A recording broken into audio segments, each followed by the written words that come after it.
Yang kedua, bila masa kita dah capai target, kita nak simpan emas ni mesti kena bertarget. Okey, semua orang yang simpan emas mesti kena ada target, barulah jadi. Kalau tak ada target, ibarat kita naik kereta, start kereta, pulas steering, tak tahu nak pergi mana. Okey, naik kereta tapi tak, dalam fikiran ni buntu, tak tahu nak pergi mana. Macam itulah ibarat kalau kita tak ada target, kita simpan emas tak ada target. Okey, kalau kita bertarget, memang kita nak buat ini dengan emas. Sebab kita tahu harga emas ni naik, cepat naik harga. Okey, cepat naik untung.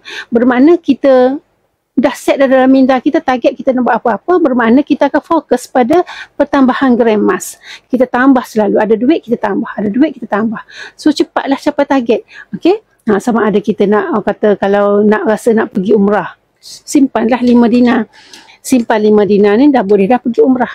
Okey, kalau kata kita nak pergi haji, belilah 5 dinar, buat keluar 5 dinar, 2 keping 10 dinar, dah boleh dah pergi haji. Okey, kalau katakan anak-anak muda ni kan, dalam ni anak-anak muda, ada anak muda yang belum kahwin, nak kahwin, simpan dalam bentuk emas. Okey, simpan dulu. Memang tak ada calon lagi. Okey, tapi simpan dulu.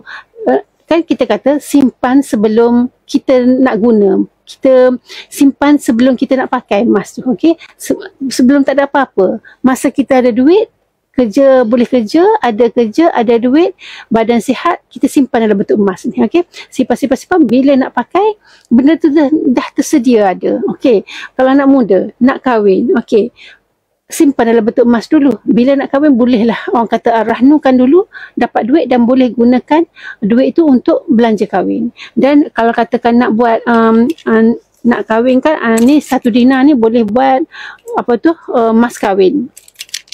Dan kalau ada banyak dinar, okey, jadikan hantaran dalam bentuk dinar.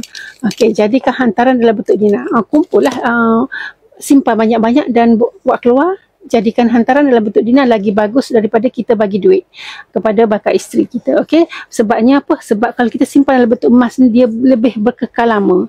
Okey, lebih berkekal lama, satu, dan kita punya nilai emas ni akan sentiasa meningkat, akan sentiasa bertambah nilai dia.